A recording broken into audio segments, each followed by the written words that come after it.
這個地點，我卻慢慢地走遠。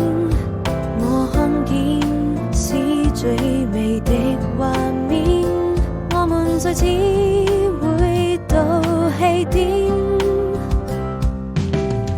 誰陪在身邊？我們總要學會微笑的面對，太多的思念卻無法因自己去回憶，刻骨銘心。往事像流星劃過我眼前，我是否還能在夢裡遇見你美麗的臉？也許你已經移開了視線，更夜的我又上了好幾遍，才發現宿舍